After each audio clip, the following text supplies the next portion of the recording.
Excellent. Okay.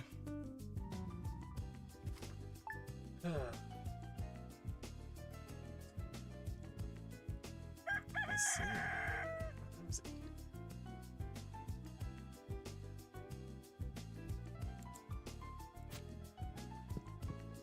Alright, another day.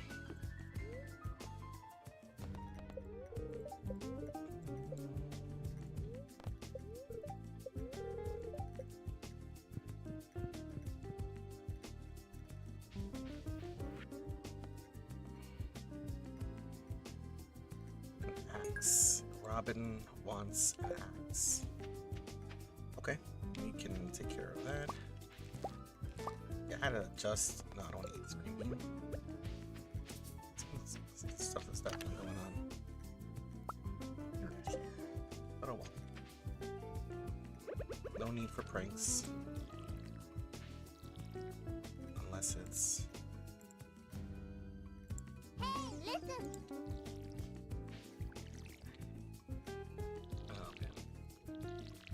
And although I'm sure that it's not going to...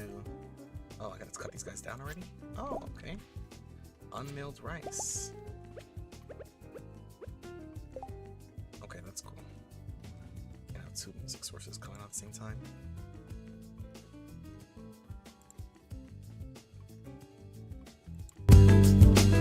Jesus Christ. Okay, normal music again. So where was I?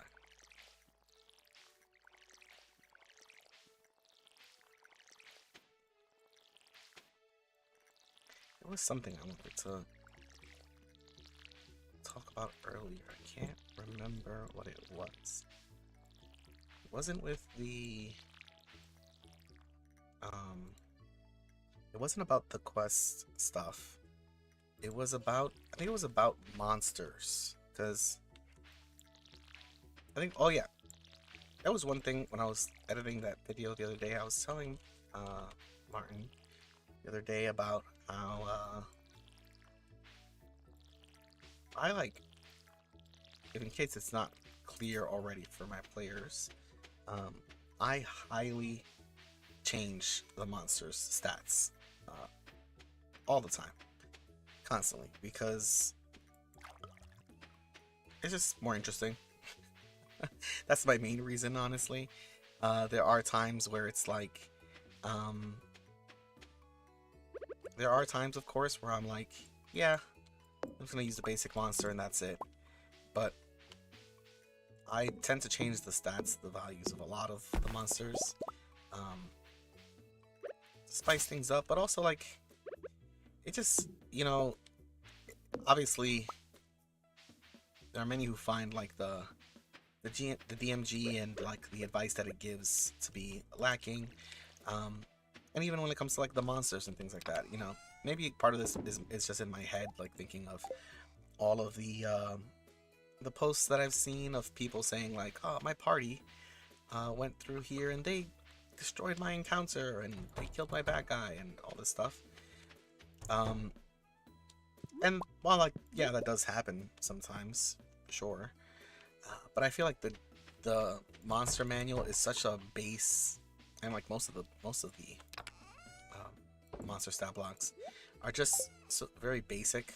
Like you think if you had a character, and of course this is because like for the DM, you know, most of the,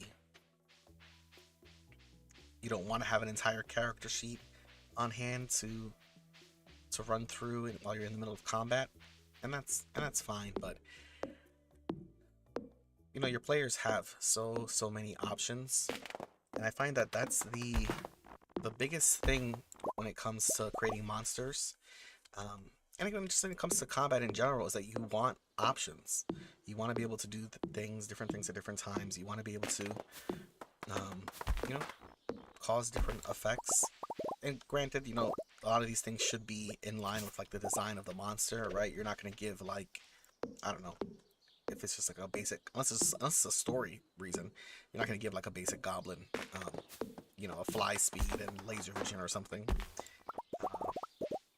But You know, one good example I think is if you have a big creature and that creature's very small. I'm not very small, very strong, and it hits a creature. Like we had an encounter the other day in Sirathar. Um, these kind of force creatures, they're aberrations. What the heck? I did not think that could happen. Where's my menu? How do I get to my inventory? God, it's been so long. Can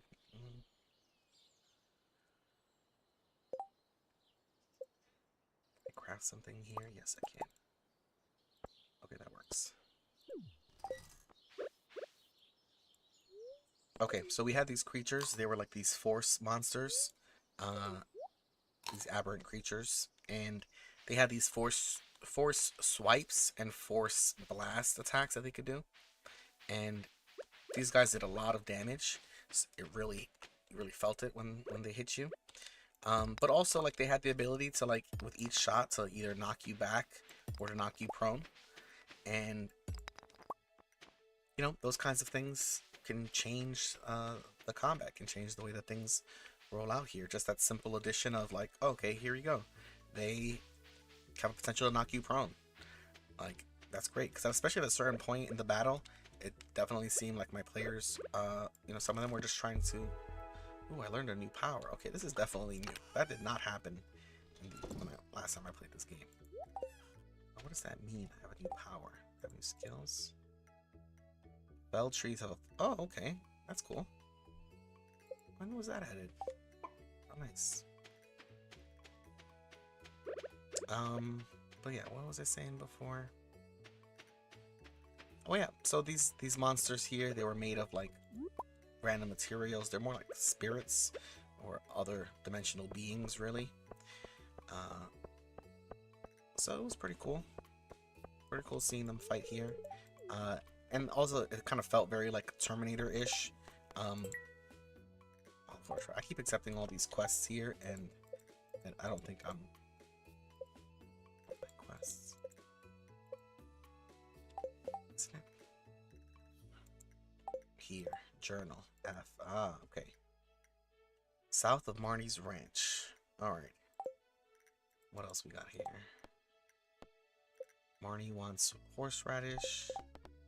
Robin wants parsnip. Oh, she was the one who wanted parsnip. Silo. Okay. So yeah, like I was saying before, the enemies had like this Terminator vibe to them. This kind of sense that like they could not be stopped. And couldn't be restrained, couldn't be moved around. So the enemy could, you know, push people around, but people couldn't push them back.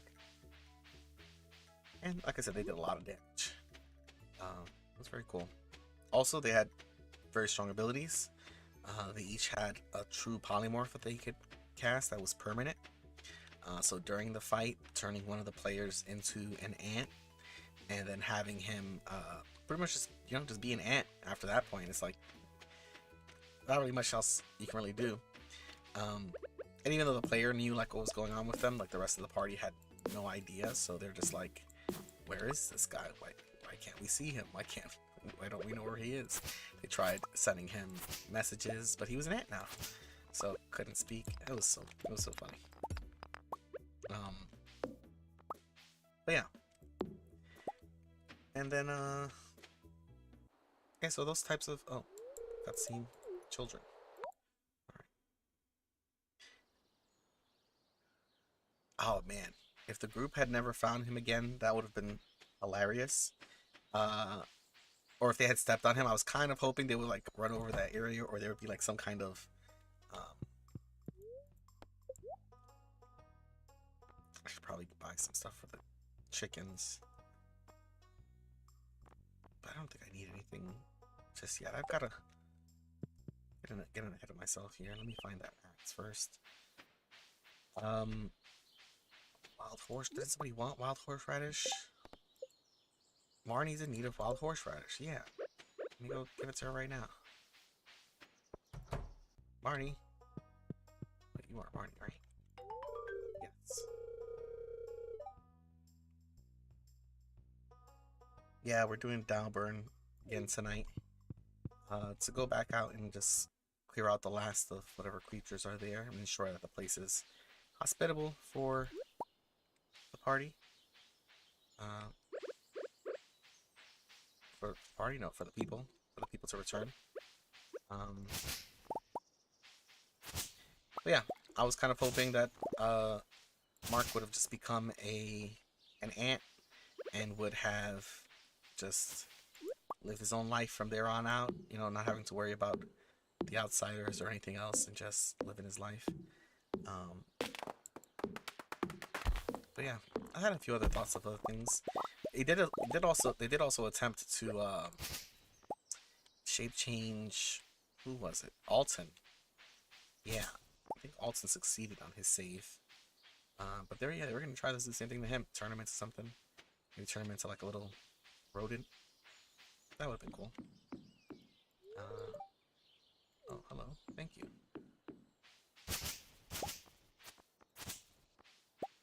So yeah, would have been fun times if somebody had just squashed him and I guess he would have just turned back to normal. But yeah, Dalburn tonight, and then oh man, it was so funny last week. I think every single day last week I thought it was the 31st. So I thought like looking at the quest log and seeing the quests that were there, I was like, oh, so this is scheduled tomorrow. And then like the next day realizing every time without fail that I was wrong and that like, oh wait, nope, that's not what I thought. It was pretty funny. Maybe I should sell some of these things and that's why I gotta make more money. Oh yeah, let's see here.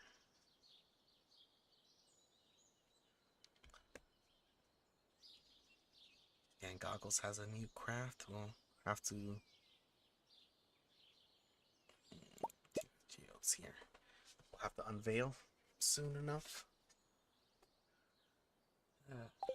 All right. Like I said before, I tend to like play this game and just hyper focus on completing the task and just organizing my farm and clearing it out. And uh, I normally romance Abigail, so I'm also trying not to do that same thing. I'm trying to just make different. I'll speak of the devil. Uh, your dad's gonna cook dinner tonight. All right, don't worry. I'll be joining. How much is this back? 2,000. Okay, I need to get that backpack ASAP. That's like the most important thing. So I should probably fish and go through people's trash some more. Don't mind me, child. Oh, you're not a child. Jesus. Okay, go away. Don't mind me. I just need to get into this trash real quick. Good. But yeah, usually just pick Abigail. And I don't think I've ever played more than. Oh, hey, I don't think I've ever played more than like going through year 2.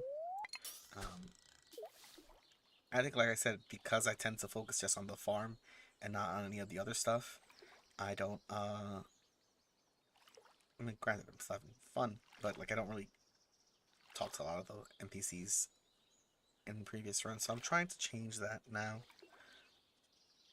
Spend a little more time with these people.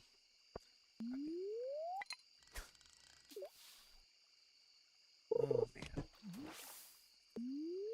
Every time I take my hand away from the mouse. Okay, focus.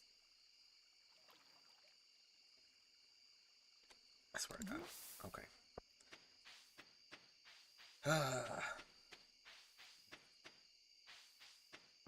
Let's go to the beach.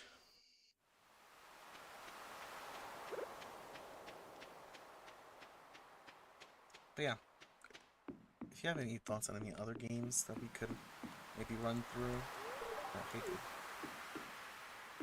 about this area is always so loud. Um, any other games we could run through? Let me know. Any suggestions? There should actually be a suggestion box on my Twitch page now. Um, also plenty of other things, like when I inevitably die, just put that here as well. When I eventually go into those caves.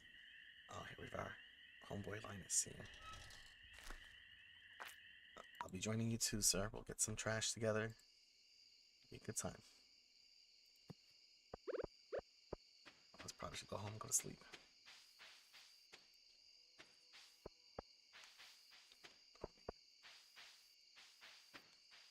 Go through all these garbage cans already? I did. Alright, don't mind me, people. Just wandering through here, digging through your trash is all.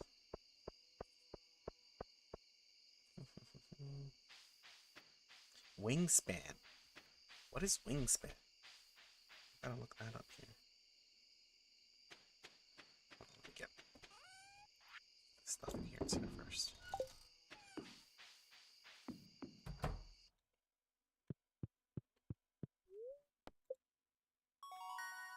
Alright, let me look up wingspan here.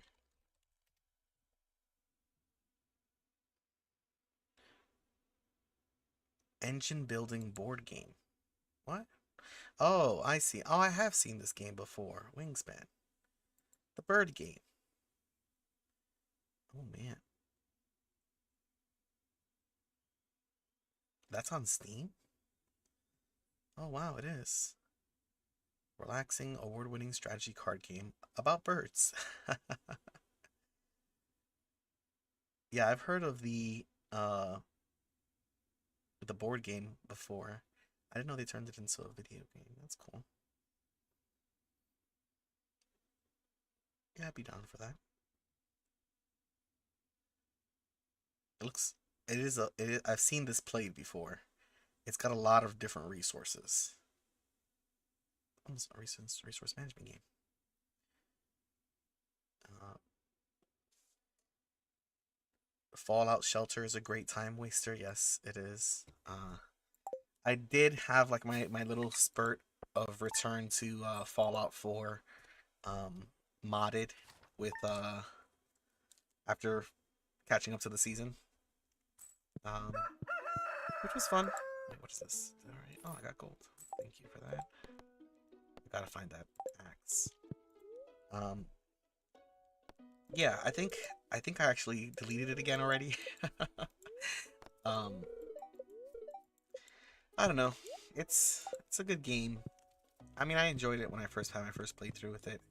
Making different decisions with it is fine. Oh, finally. Heck yeah. I get my cat. Hi, Marnie. Yes, I see this cat here.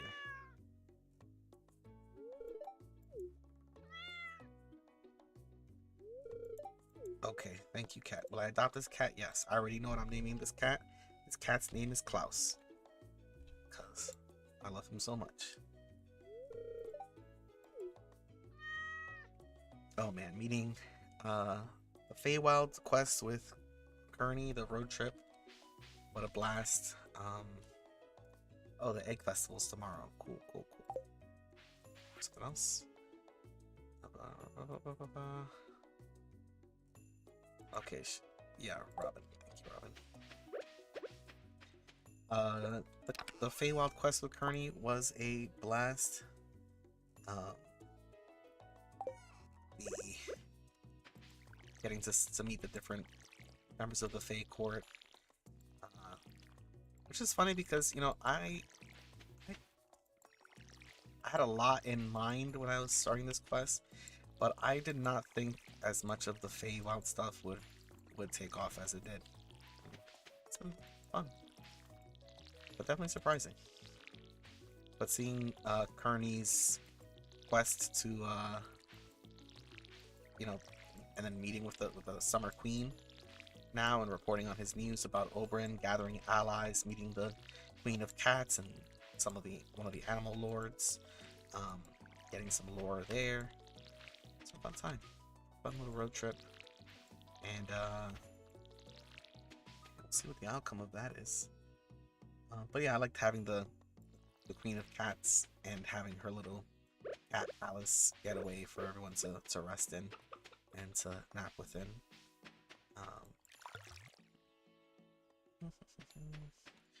Worm span.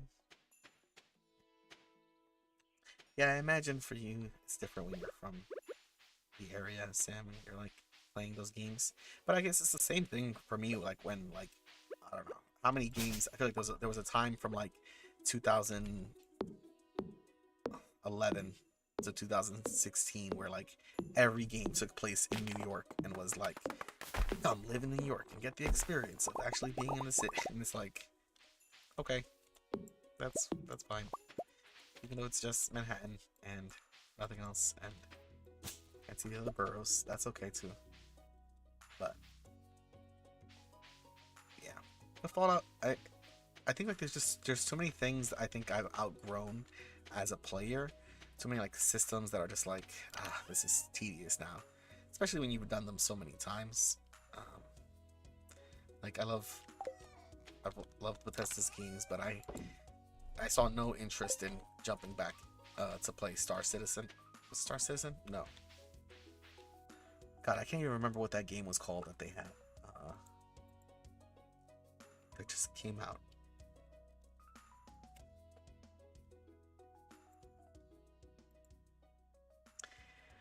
Must not have been important, but their space game that I know they were developing for such a long time, Starfield. There we go. I did not, um, I did not look have any desire to see that through. Just boy, especially um, returning to the Outer Wilds. If you, oh my chickens, I keep forgetting about these guys. I used to have it. Got Mike and Bertha. I think I can take a chicken egg and put it, or do I have to get a hatcher here or something like that. Yeah. Uh, DBZ Doken. Gotta check that out. I know there's a bunch of like there's like a whole anime that's just based on a DBZ gotcha game. That might be the one where it's like crazy, insane alternate universe battles and things like that. Uh, that sounds cool. Definitely looking forward to the new what's the Sparking Zero game that's coming out, the Dragon Ball Z fighter game that's based on like the old Tenkaichi games, I think. That's looking forward to. And yeah, it is nice having somebody on both sides of the courts who you can converse with and know, I guess get some hints and clues about what's going on. I gotta see this blacksmith about this freaking geode. Other stuff here. Yeah, the PS4, PS5 Spider. Okay, I really liked Spider-Man PS4 a lot. Uh, I was very disappointed by Spider-Man 2. It was fun. Like I enjoyed my time with it, but like it, I just thought it was gonna be so much better. And it was just clear that like they were focused on like the spectacle. Like this is gonna be insane. Story could have used work. It was very like it was very generic. Even the ways they tried to tackle some of the other like themes like of of trauma and post-traumatic stress and all this other stuff, it just felt very flat. We didn't get as much time with the characters really interacting with each other as we should have. I don't know. It was fun, but like I would have said the first game was like a solid 9 for the time that it came out.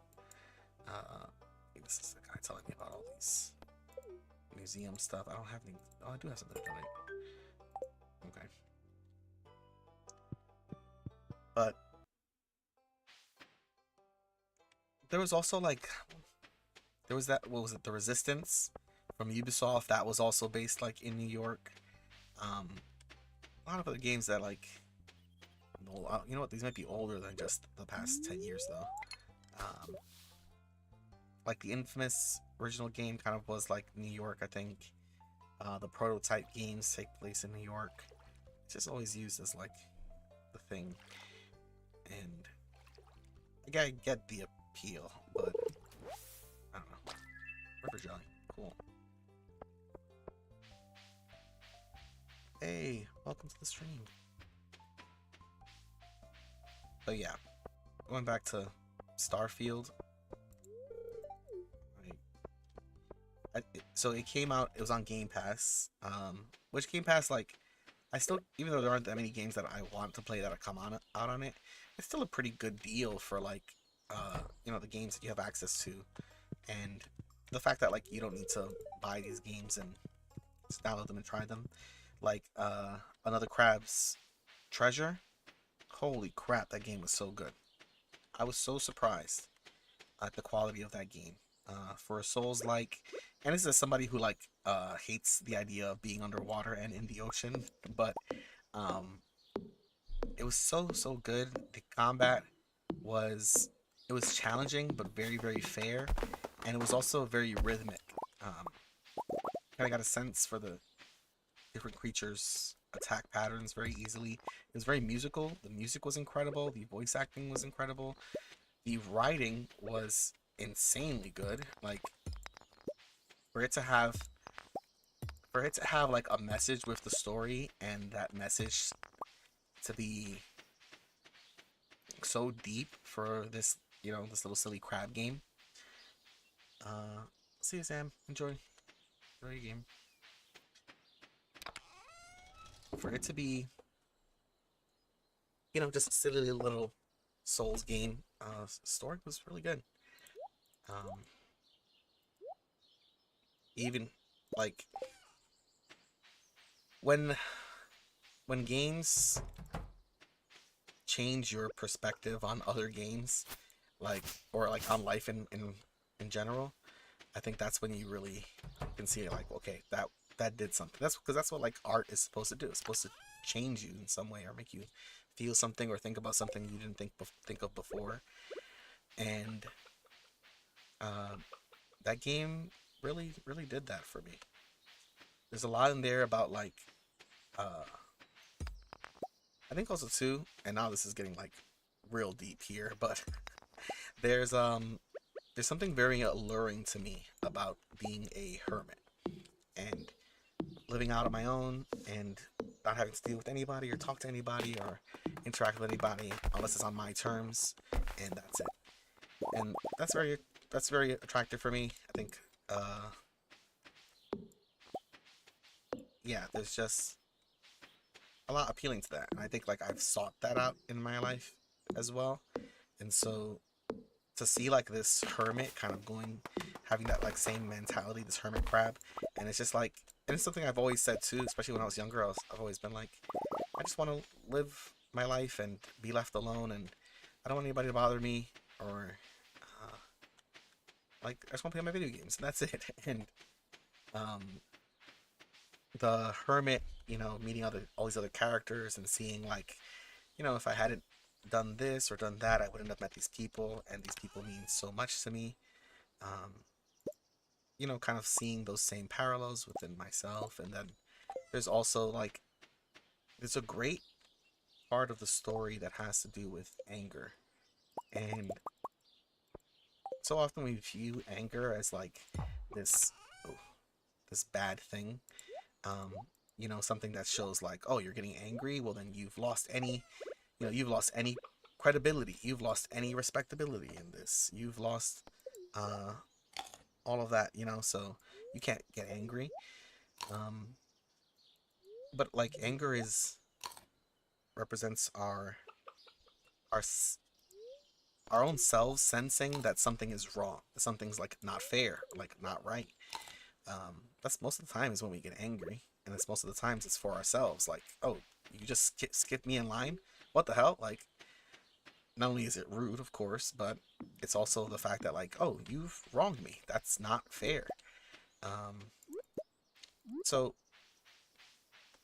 there's also something to be said that like anger, it it does move us into action, right? It is the part of us that takes those feelings of like, well, that's not fair, and points it in a direction, saying like, hey, this is where you should put that energy towards. Like, you're angry at this thing, it needs to be fixed. So the game had like a really great insight into that, and like into the idea of like, being passive and not getting involved in other people's lives, but then that leading to like you know, what does that really lead to? Where are you after that? What do you have? So great game. Like I said,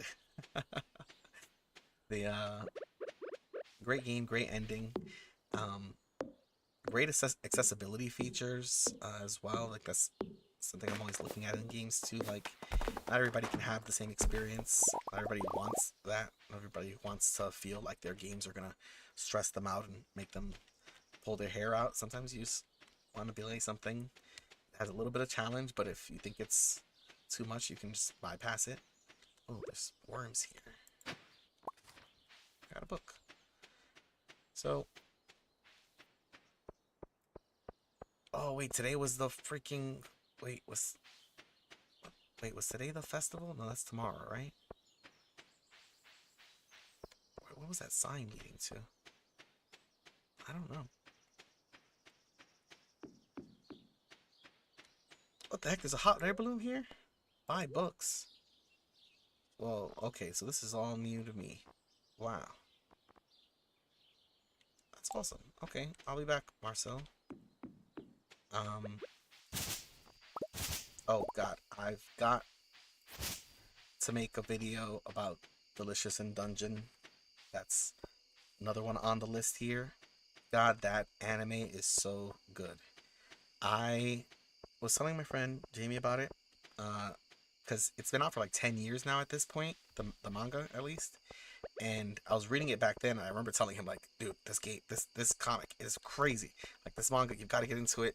And I want to make a video about it because it really changed how I viewed like dungeon ecology and like building a dungeon and creating the story for it and kind of getting the pieces together.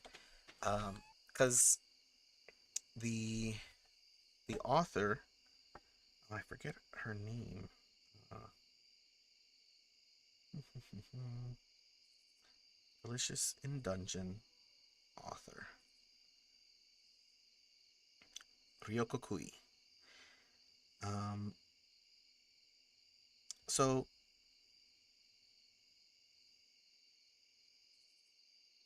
yeah, she's been doing this manga for a long time, and she puts so much care and so much attention to the detail into like everything that's happening within the manga. Um, and you can really see like every so to oh my cat, little Klaus.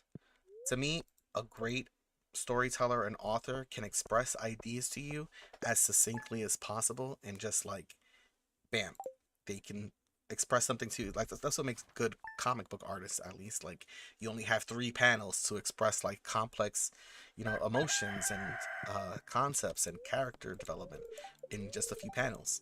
And she includes so much detail that like even when you look back at the, it's oh my goodness, another visitor. God damn. Hey, pa. Okay, I'll need a furnace. He gives me a blueprint. Thank you, sir. Okay. Awesome. Furnace. So, like I said, an author has to kind of convey these thoughts, convey these emotions, these ideas in very few panels. And she puts so much attention to detail that even like 90 chapters later, you start to look back and realize, like, oh man, she placed the foundation for this back in chapter like 2 or 3. Insane. Yeah, great anime series. Definitely want to make a video about it, about how much attention, especially into like the dungeon, into the lore, and that sense that like everything is created and with some kind of like internal logic, even if it's not like not consistent, even if it's not our world's logic, if it's consistent to the fantasy world, it's still consistent, and it still allows you to to get that same feeling like this place is alive, it's real. So definitely want to make a video about Delicious in Dungeon. Take some clips from there as well and post them out, because it's kind of even like what made me think like you know, logistically you have maps and it's like, okay, but where do these people eat? Where do these people poop? Like, where do these people go when they're resting? Like, there's so much to that. And you see some of that in some early dungeon design too. Like, um, especially like in mega dungeons, you would see that. People just... I need more rocks. People connecting the various...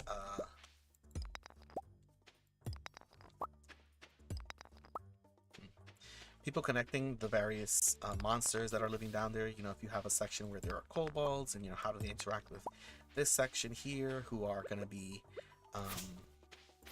you know, let's just say beast folk or something. You know, there's already that, which is fine, but to really consider, like, okay, how are these creatures and monsters like living? How are they breeding? How are they procreating? And oh, the festival. I can always forget about that. I should sell some of these things here. Let's sell the radish. I need rocks and stuff for my silo. I need wood. Let's sell some pine cones. Oh, my potatoes. Let's sell potatoes.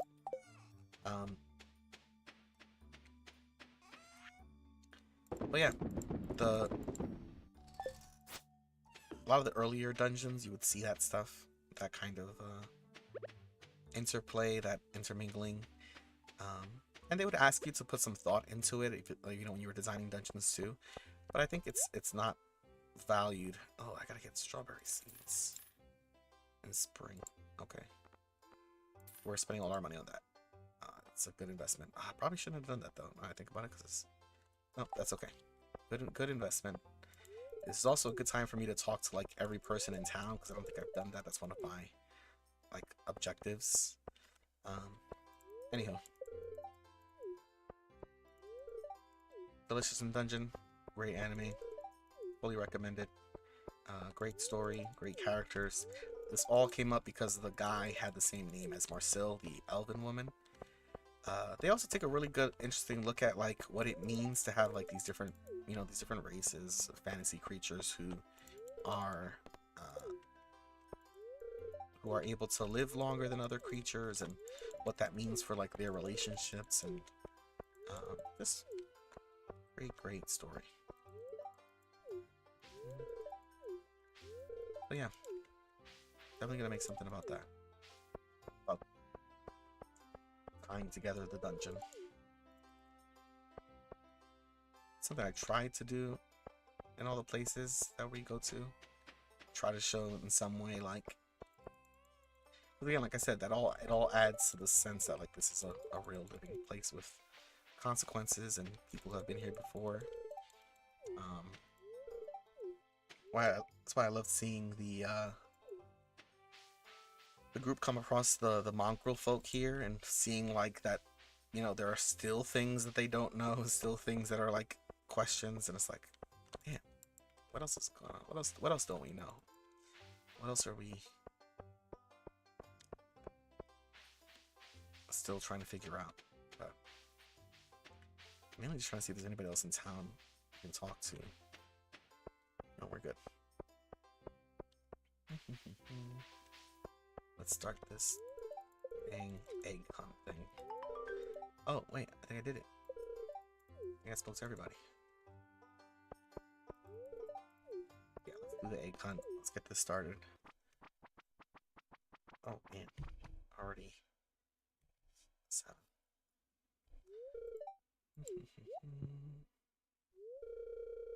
But yeah, like I said, any other recommendations for games, put them on the page. Let me know. Stuff we could play. But right now I gotta lock it in for this egg hunt here.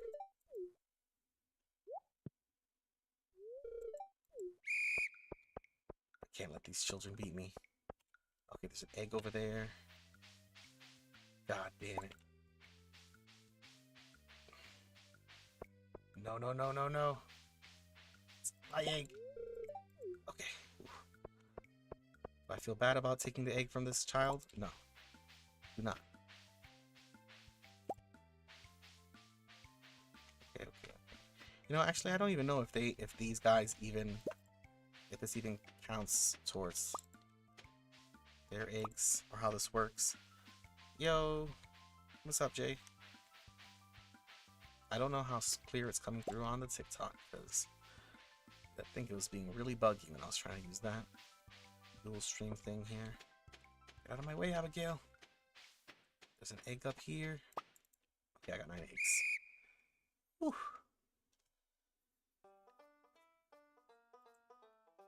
This is make or break it for the spring here. Give me my prize, old man. Oh, yes. I was on here. Oh, thanks, man.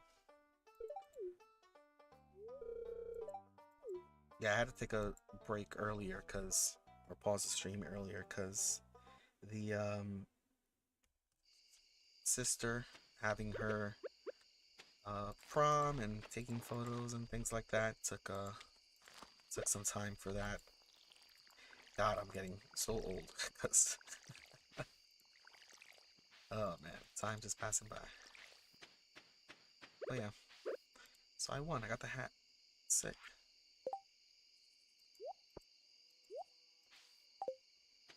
Nice straw hat here.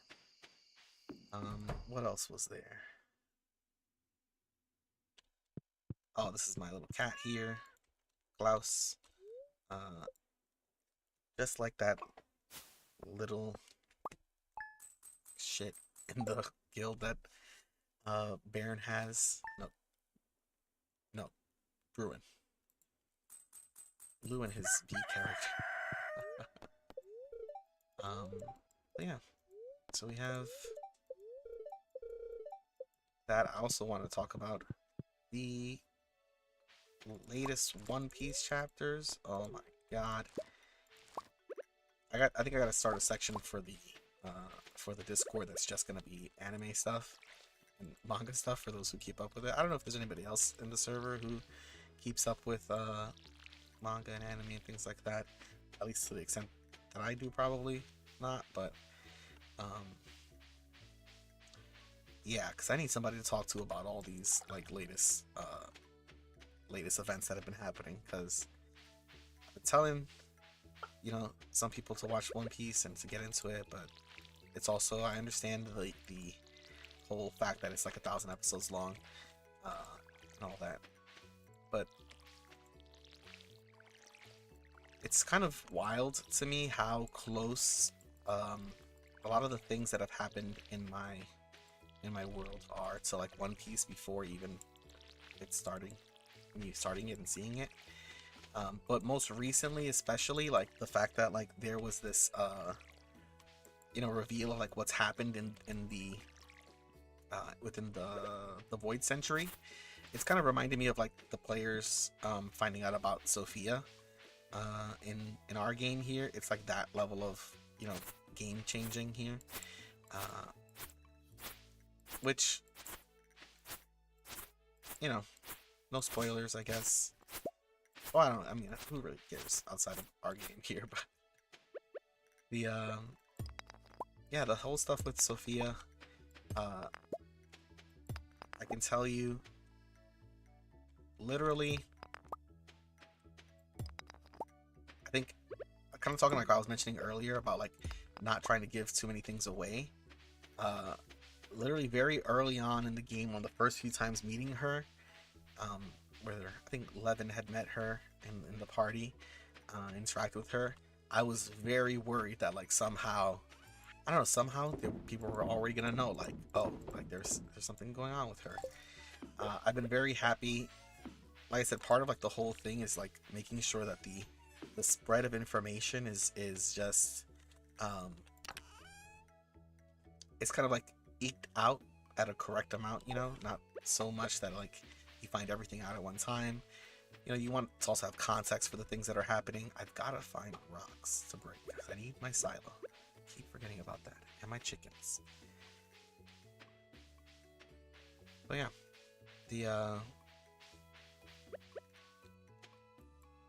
there's still plenty of secrets and things to be found.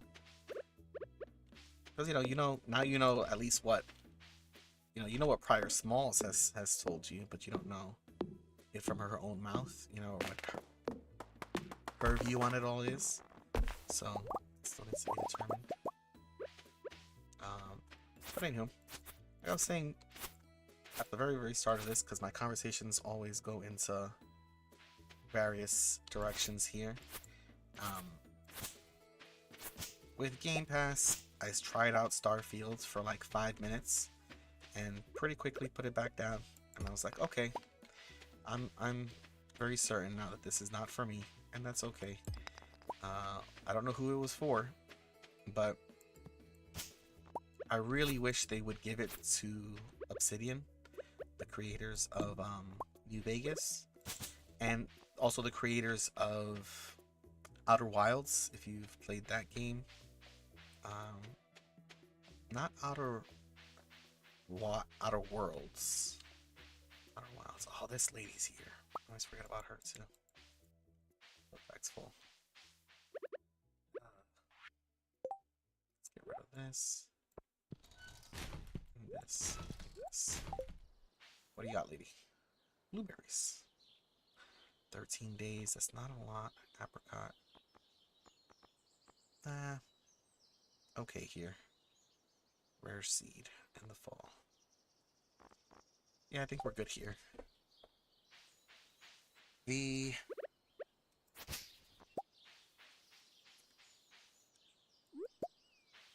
Okay.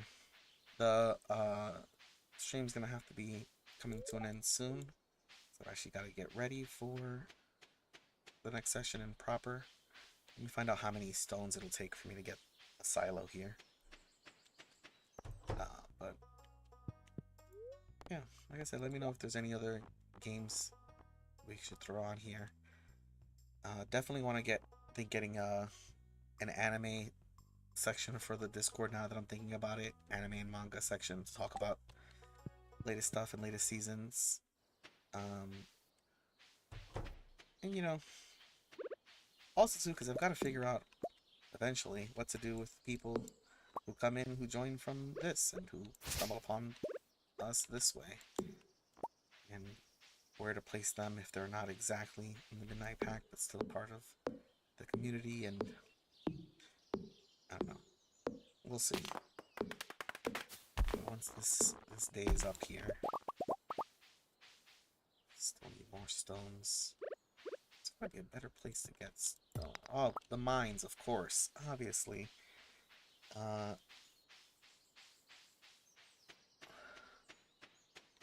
First, it was made for the grinders who love to torture themselves, saying they don't need any of the fluff of Fallout, but all of the bugs. Oh, you mean for Starfield? Yeah, it really was, I think, because that's the thing, like, when it comes to their environmental storytelling, Bethesda does an incredible job. And even like returning back to Fallout 4 again and playing it for a little bit, I could immediately see that, like, wow, these guys, they definitely had something here. Fallout world is just so fun to play in. But even, even again, like Skyrim, the Elder Scrolls, like, so much great environmental storytelling there when it comes to where's it going? Yeah, so much great environmental storytelling there when it comes to just different dungeons you find, different NPCs you come across, their little hovels you'd find. It was all great. And same thing with Fallout. You find like little signs of skeletons that are here, and different bits of story, and that stuff is great because it really like, I hate how much they have overused the word like immerse. Like, immerse yourselves in the story. Like, our new game is more immersive than ever. Starfield will immerse you in how it feels to be, I don't know, a pilot or whatever the heck. So, but then Starfield comes along and it's like, alright, looks like you guys forgot what made your games fun. And I also get that Todd Howard was also looking forward to making that game for a long time. It was like his big project, or his big dream. But yeah, I guess it didn't really pay off. Okay, increase the size of my house. No, here we go, farm buildings. I need a silo. 100 stone, 100 copper, 5 copper bar. Okay. Those copper bars where it's gonna hurt me. Guess I've gotta go to the mines then. I haven't been to the mines yet.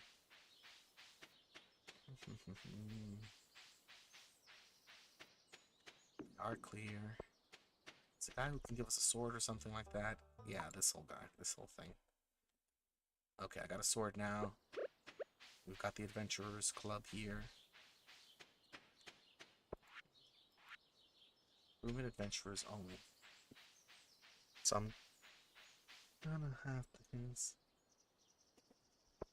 gameplay features. I don't know how much of the ideas were his, but he seemed a little disconnected with them. Yeah, Todd's always been pretty disconnected with the player base, I'd say. I don't think he had really ideas for like features. I think he just thought, wouldn't it be cool if we did Skyrim or Fallout in space? I think that's about the extent that he thought about it. And maybe they thought they would have better ideas. Maybe they thought there would be better mechanics or something, but didn't actually come through. So, what are you gonna do? You know, that's actually, damn, sucks that now that we're at the end of the stream, because I finally remembered. So I try to have like some semblance of like a, a plan of conversational topics that I want to kind of touch on and cover as the stream goes on.